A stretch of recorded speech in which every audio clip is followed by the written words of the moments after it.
আজ যে সমাজের মধ্যে যে জুলুম অন্যায় অত্যাচার চলতেছে বন্ধুগণ, মানুষে মানুষে হানাহানি, মানুষে মানুষে মারামারি, মানুষ মানুষকে মহব্বত করে না, সাধারণ জিনিসের জন্য মানুষ মানুষকে হত্যা করে ফেলে। কথা বলেন ঠিক কিনা?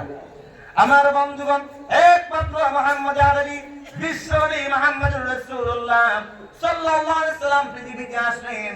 সেই যুগের মানুষ সংখ্যাগরিষ্ঠ লোক সংখ্যালঘুদের উপর নির্যাতন করত।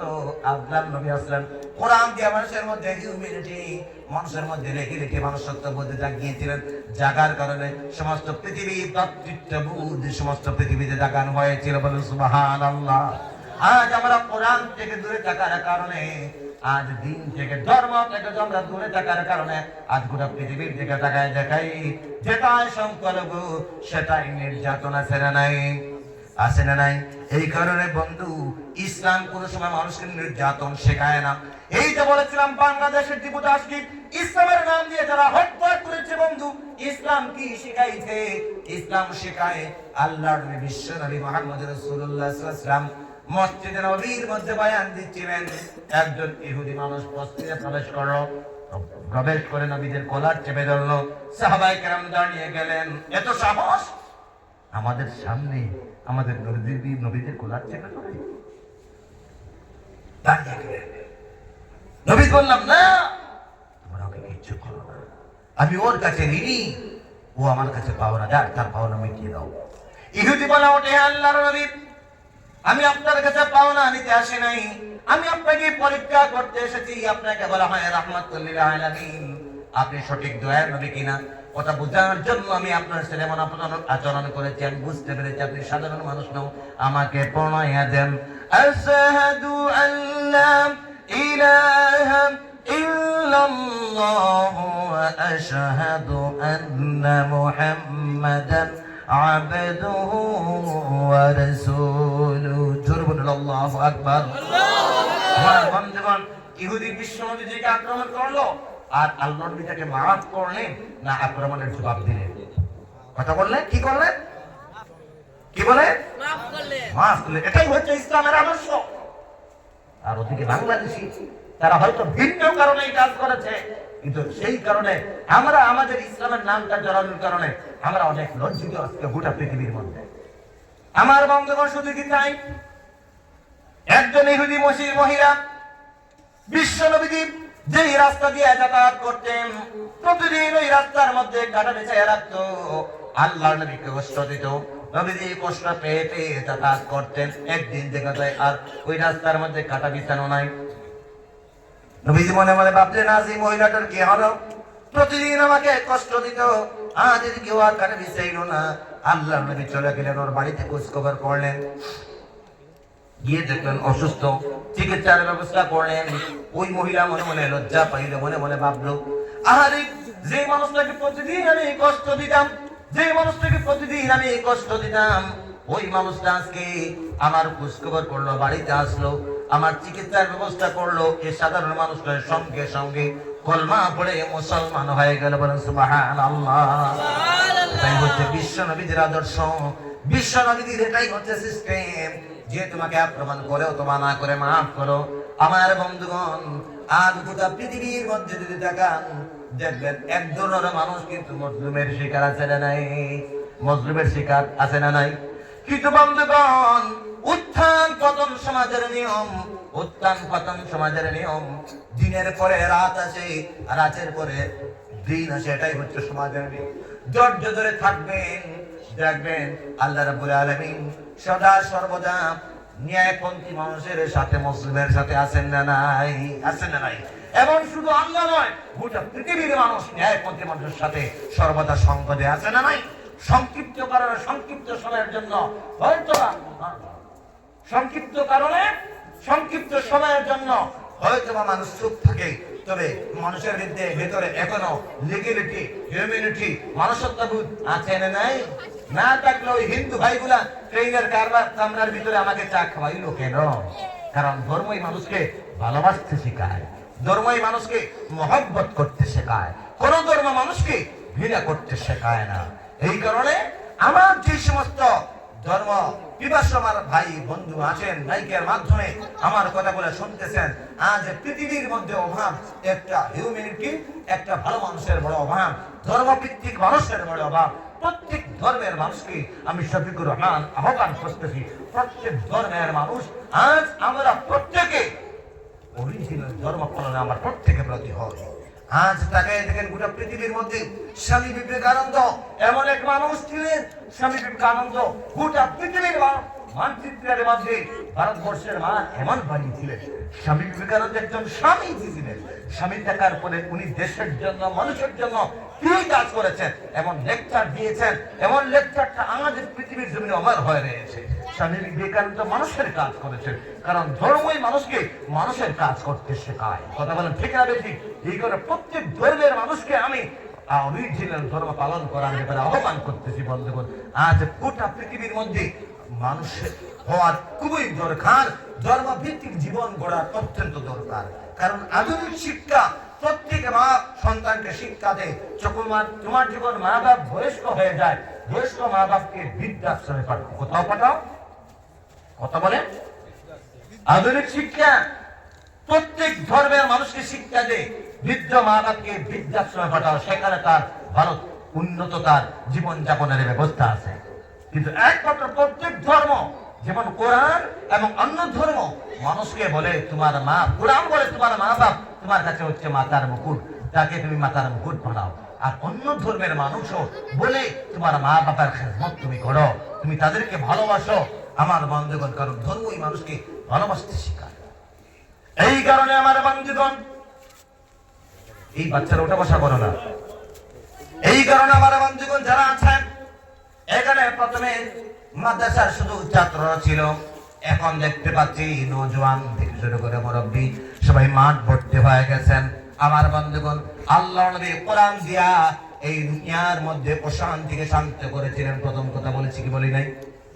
অশান্ত পৃথিবীকে শান্ত করেছিলেন। কিন্তু দুঃখজনক হলো সত্য, সেই কোরআন থেকে, দিন থেকে, ধর্ম থেকে আজ আমরা গোটা দুনিয়ার মুসলমান অনেক দূরে। কথা বলে ঠিক কিনা? এই দূরে থাকার কারণে বন্ধুগণ, আজ মানুষ আমাদের নিয়ে কথা বলে, মানুষ আমাদের নিয়ে সমালোচনা করে, আমাদেরকে থ্রেটিং করে। এর একমাত্র কারণ হচ্ছে অরিজিনাল ধর্ম পালন থেকে আমরা দূরে। আমার বন্ধুগণ, এখানে হচ্ছে কোরআনের মাদ্রাসা।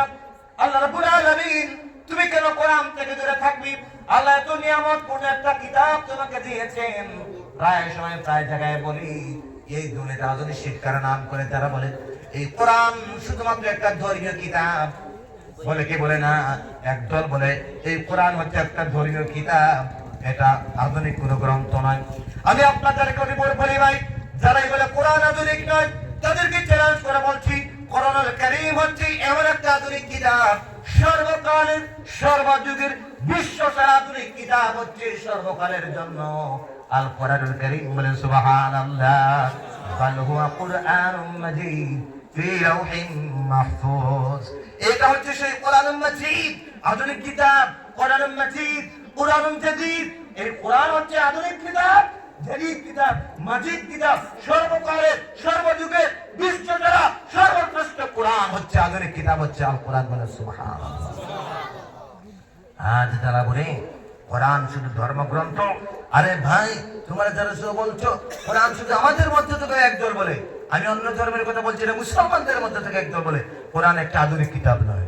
আরে বন্ধু, কোরআনের মতো আধুনিক কোনো কিতাব তুমি যে বলছো আধুনিক কিতাব নয়, তোমার ক্ষমতা আছে নাকি কোরআন ছাড়া 2 নম্বর একটা গ্রন্থ পৃথিবীতে বের করে দেখাতে, যেই গ্রন্থের আবির্ভাব এই দুনিয়াতে ইকরা অর্থাৎ পড়া শব্দের মাধ্যমে হয়েছে? দেখাতে পারবে? তোমার জীবন চলে যাবে, কিন্তু কোরআনের মতন একটা গ্রন্থ পৃথিবীতে বের করে দেখাতে পারবে না যেই গ্রন্থের আবির্ভাব এই দুনিয়াতে ইকরা অর্থাৎ পড়ো শব্দের মাধ্যমে হয়েছে। বলে সুবহানাল্লাহ। আর নৈতিক মানুষ যারা আছেন, শুভ বুদ্ধিজীবী মানুষ যারা আছেন, তাদের কাছে আমার প্রশ্ন, আপনার নিজের বিবেককে প্রশ্ন করেন, যেই ধর্মগ্রন্থের আবির্ভাব এই দুনিয়াতে ইকরা অর্থাৎ পড়ো শব্দের মাধ্যমে হয়েছে, শিক্ষার শব্দের মাধ্যমে হয়েছে, শিক্ষার মানে যেই গ্রন্থ আহ্বান করেছে, শিক্ষার কথা বলে যেই গ্রন্থের সূচনা হয়েছে, এই গ্রন্থ কোনদিন শিক্ষার বিপক্ষে কাজ করতে পারে? শিক্ষার বিপক্ষে কোনো সময় কাজ করতে পারে? কোনো সময় শিক্ষার বিপক্ষে কাজ করতেই পারে না। কোরআন বলছে বিসমি রাব্বিকাল্লাযী খালাক, পড়ো তোমার প্রভুর নামে যিনি তোমাকে সৃষ্টি করেছেন। এই ছেলেরা কিটকিটে আসতেছে কেন? চুপ। কোরআনই একমাত্র গ্রন্থ যে গ্রন্থ বলেছে বিসমি রাব্বিকাল্লাযী খালাক, পড়ো তোমার প্রভুর নামে যিনি তোমাকে সৃষ্টি করেছেন। আমার বন্ধুগণ, কোরআন একমাত্র গ্রন্থ যে গ্রন্থটা আপনাকে শিক্ষা অর্জন করার ব্যাপারে আহ্বান করে। কেন তুমি আল্লাহর কোরআন থেকে দূরে থাকবে রে বন্ধু? কোরআনের মধ্যে আপনি যা চাও তা আল্লাহর কোরআন আপনাকে দান করবে, আছে না নাই?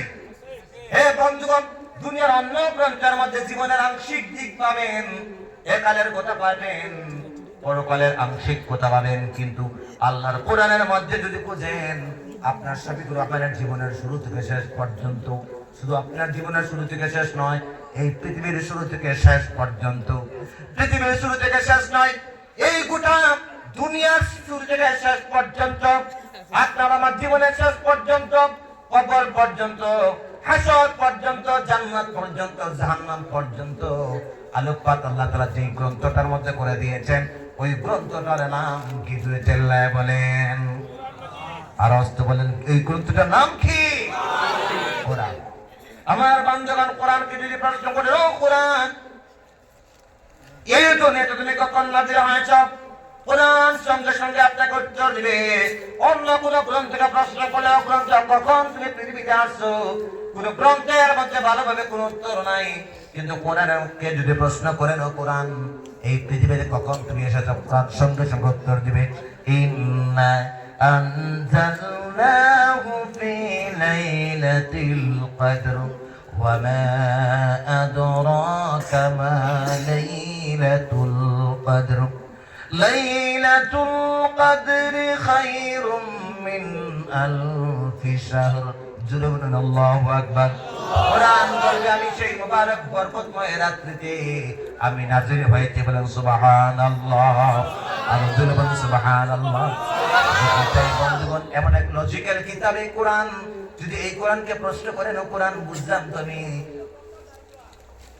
বরকতময় রাত্রিতে নাযিল হয়েছে, কিন্তু কোরআন বলো তো দেখি তুমি কোন মাসে নাযিল হয়েছে?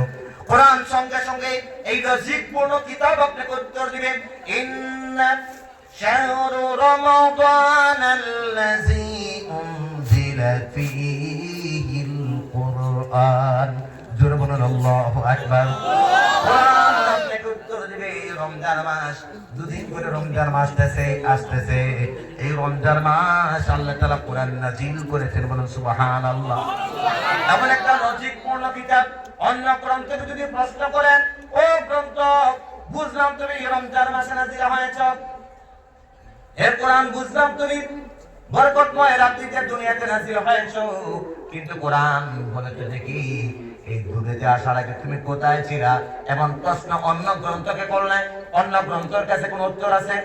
এই পৃথিবীতে আসার আগে তুমি কোথায় ছিলাম? সমস্ত অংশের গ্রন্থ ফেল করবে বন্ধুগণ, কিন্তু একমাত্র লজিক কোন কিতাব হচ্ছে আল কোরআন। কোরআনকে যদি প্রশ্ন করেন, ও কোরআন, এই পৃথিবীতে আসার আগে তুমি কোথায় ছিলা? কোরআন সঙ্গে সঙ্গে উত্তর দিবে, ইন বাল হুয়া কুরআনুম মাজিদুন ফি লাওহিম মাহফুজ। জোরে বলুন আল্লাহু আকবার। কোরআন আপনাকে জবাব দিবে, আমি হচ্ছি সেই জাদিদ কিতাব, আধুনিক কিতাব, যে লৌহে মাহফুজের মধ্যে সংরক্ষিত ছিলাম, বলেন সুবহানাল্লাহ। আর আসতে বলেন সুবহানাল্লাহ।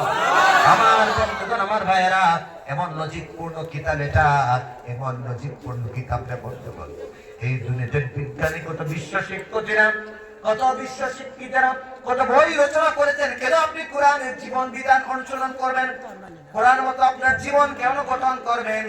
আমার বন্ধুগণ, বিশ্বের সমস্ত আধুনিক বইগুলো আপনি তাকান, পড়েন, তার ভাষার মধ্যে বিন্যাস, তার ভাষার লালিত্য, তার ভাষার সৌন্দর্যটা এত প্রকাশ পায় না যত না আল্লাহর কোরআনের মধ্যে ভাষার সৌন্দর্য প্রকাশ পায়, বলেন সুবহানাল্লাহ।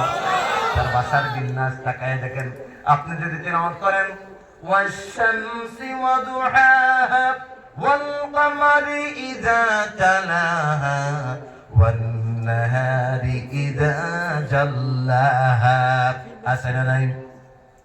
একটা লাইনের সাথে আরেকটা লাইনের তাল আছে না নাই? আছে না নাই?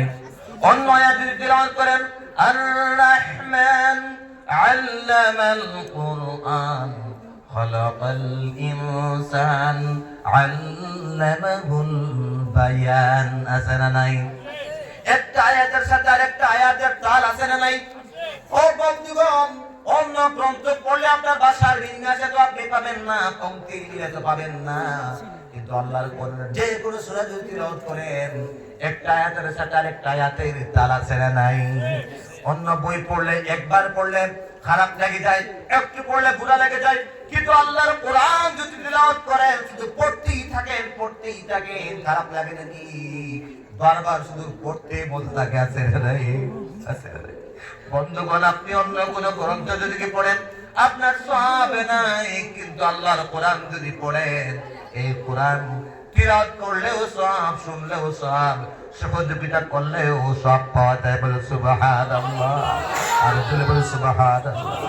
আমার বন্ধুগণ, বিশ্বনবী যে বলেছেন, বিশ্বনবী মুহাম্মদ আরবি বলেছেন খায়রুকুম মান তাআল্লামাল কুরআনা ওয়া আল্লামা, যে নাকি কোরআন শিক্ষা দেয় এবং শিক্ষা গ্রহণ করে সেই হচ্ছে পৃথিবীর মধ্যে উত্তম ব্যক্তি। বন্ধুগণ, এই আল্লাহর কোরআন এমন একটা নিয়ামতপূর্ণ কিতাব দিয়েছেন, আপনি যদি আল্লাহর কোরআন তেলাওয়াত করেন আলিফ লাম মিম এই তিনটা অক্ষর তিলাওয়াত যদি আপনি করেন, এখানে তিনটা হরফ রয়েছে, আলিফ লাম মিম একটা শব্দ নয়, এরকম একটা শব্দ, কিন্তু এখানে অক্ষর আছে কয়টা?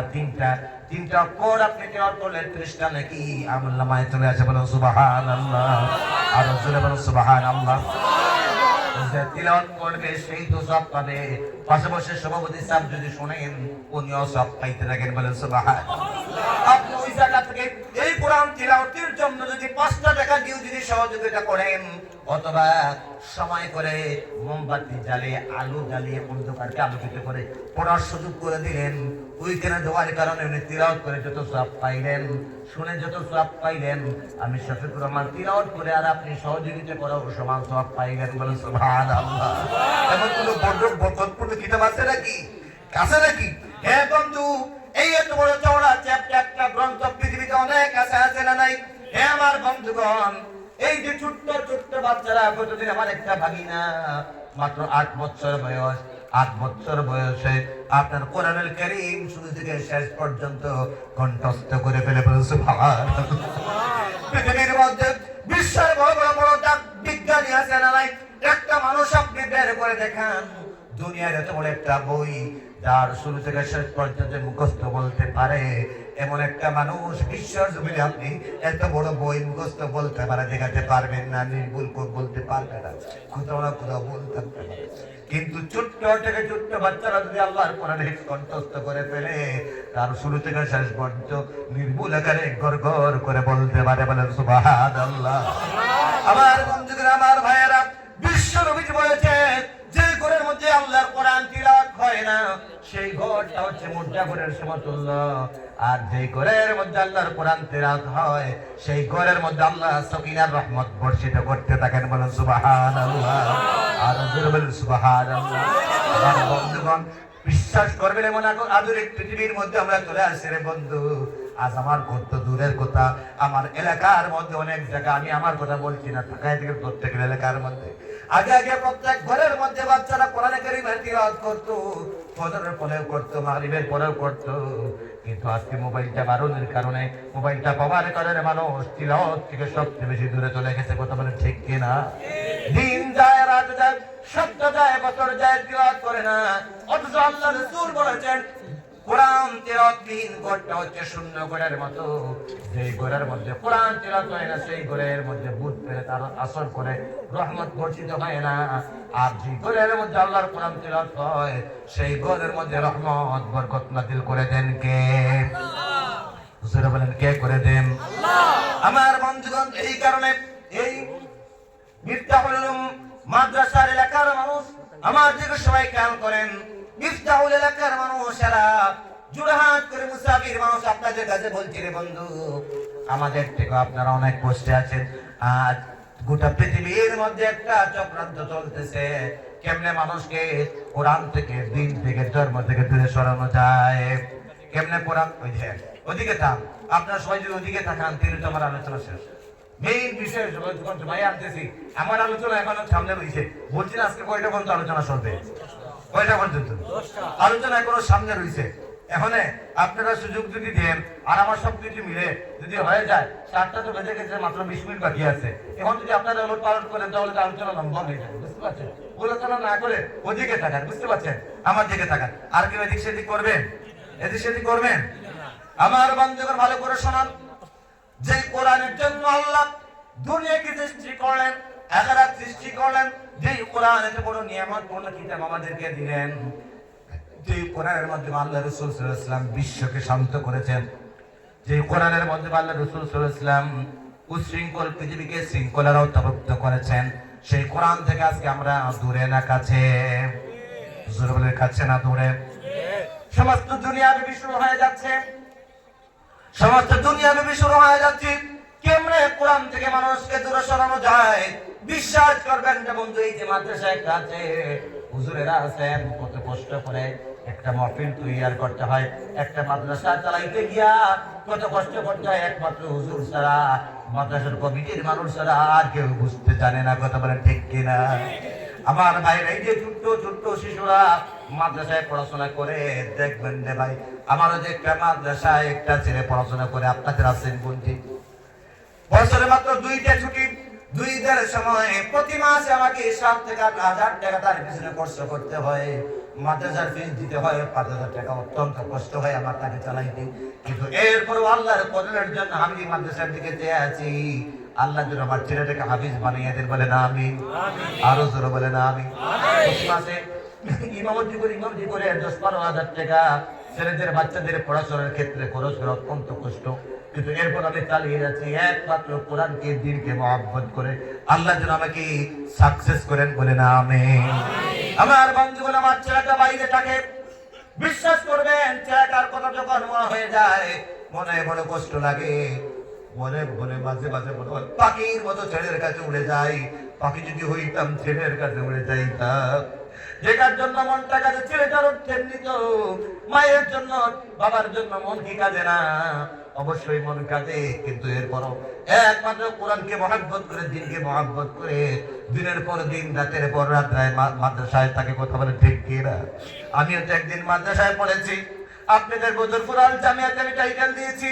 আমার বন্ধুগণ, যখন বাড়ির কথা মনে হইতো, ঘন্টার পর ঘন্টা, 5 মিনিট, 10 মিনিট, 15 মিনিট কাঁদতাম, কান্না চলে আসতো। মাথার নিচে বালিশটা পর্যন্ত চোখের জলে বেঁচে যাইতো, চোখের জলে বলতো। এমন করে 1 দিন নয়, 3 দিন নয়, 3 দিন নয়, 12 থেকে 13 বছর বাড়িকে বিসর্জন দিয়েছি। বাড়িতে বিসর্জন দেওয়ার কারণে, মা বাপকে দূরে সরানোর কারণে, মা বাপ সন্তানকেও দূরে সরানোর কারণে আল্লাহ আজকে এই জায়গায় নিয়ে এসেছেন। কথা বলে ঠিক কিনা? আমার বন্ধুগণ, এই কারণে বলি রে ভাই, আল্লাহর কোরআনের জন্য এই সমস্ত কোরআনের পাখিরা মা বাবাকে বিসর্জন দিয়ে, মা বাবাকে দূরে সরাইয়া মাদ্রাসার মধ্যে আছে। এক বেলা খায় তো এক বেলা খারাপ, ভালো লাগে না, কিচ্ছু বলার কোনো জায়গা নাই, কারণ হচ্ছে কোনো জায়গা নাই, ধৈর্য ধরে সবর করে থাকে, একমাত্র আল্লাহর দ্বীনকে, কোরআনকে মহব্বত করে। কথা বলেন ঠিক না? আজ গোটা দুনিয়ার মধ্যে শুরু হয়ে যাচ্ছে এমন এক চক্রান্ত, কেমনে মুসলমানদেরকে যদি কোরআন থেকে দূরে সরানো যায়, তাহলে একদল মানুষের ফায়দা আছে। আমার যত মানুষ এখানে বসে আছেন, মিফতাহুল এলাকার মানুষ, আমরা আজকে একটা প্রতিজ্ঞা করতে পারি কি? একটা প্রতিজ্ঞা মুসাফির ভাই থেকে করে দেখাতে পারি কি? যতদিন পর্যন্ত আল্লাহ আমাদেরকে দুনিয়াতে বাঁচাইয়া রাখবেন, আল্লাহর কোরআনের জন্য, দিনের জন্য, ইসলামের জন্য জীবন বাজি রেখে হলেও আল্লাহর এই নবীজির বাগানকে আমরা বাঁচিয়ে রাখার চেষ্টা করব। কোন কোন আল্লাহর বান্দা? নারে তাকবীর, আল্লাহু আকবার, নারে তাকবীর, আল্লাহু আকবার, দ্বীন ইসলাম জিন্দাবাদ। হ্যাঁ, তামাম। আমার বন্ধুগণ সবাইকে বললেন বাঁচিয়ে রাখবেন, কিন্তু বাঁচিয়ে রাখবেন, একটা দোয়া করবেন মাদ্রাসার জন্য। আল্লাহ এই মিফতাহুল মাদ্রাসাকে একদিন যেন আল্লাহ বুখারী শরীফের মতন খতম এই মাদ্রাসার মধ্যে হয়, সেই তৌফিক বিধান করি, বলেন আমিন। দোয়া করবেন। 2 নাম্বার, মাদ্রাসার জরুরিয়াতকে পুরা করবেন। 3 নাম্বার ছাত্রদের খাওয়া দাওয়া থেকে শুরু করে প্রত্যেকটা ব্যাপারে উস্তাদের প্রত্যেকটা ব্যাপারে খেয়াল পরিচর্যা করার চেষ্টা করবেন ইনশাআল্লাহ। করবেন তো ইনশাআল্লাহ। আমার বন্ধুগণ, এ রহমান আল্লাহ তোমার কোরআন সাথে নিয়ে আলোচনা করেছি। আমার আলোচনা জায়গা তুমি তিলাওয়াত করেছি, এই আয়াতের মধ্যে যদি যাই আমি দেখতে পেয়েছি অনেক লম্বা হয়ে যাবে, কিন্তু মাদ্রাসার জলসা মনে করে কোরআনকে হাতে নিয়ে কোরআনের উপর সামান্য আলোচনা করেছি। একমাত্র আল্লাহ তোমার কোরআন দিয়ে বিশ্বনবী এই দুনিয়াকে শান্ত করেছিলেন, পৃথিবীর মধ্যে ন্যায় প্রতিষ্ঠা করেছিলেন, মানুষের মধ্যে ভ্রাতৃত্ববোধ জাগিয়েছিলেন, হিউম্যানিটি জাগিয়েছিলেন। এই কারণে আজ গোটা দুনিয়ার চক্রান্ত চলতেছে কোরআন থেকে মানুষকে দূরে সরানোর জন্য। আল্লাহ মিফতাহুল এলাকার মানুষ, মুনাসার এরিয়ার মানুষ প্রতিজ্ঞা করেছেন যতদিন দুনিয়াতে থাকবেন আল্লাহ তুমি তাদেরকে রাখবে। কোরআনের জন্য তারা নিজের জীবন দিয়ে হলো কোরআনকে বাঁচিয়ে রাখার চেষ্টা করবেন, মাদ্রাসার হেফাজত করার চেষ্টা করবেন। সবাই প্রতিজ্ঞা করেছেন। আল্লাহ মুসাফির মানুষ এই ভাইগুলা কি তোমার দরবারে চললাম, মেহেরবানি করে ও আল্লাহ তোমার কয়েকজন বান্দা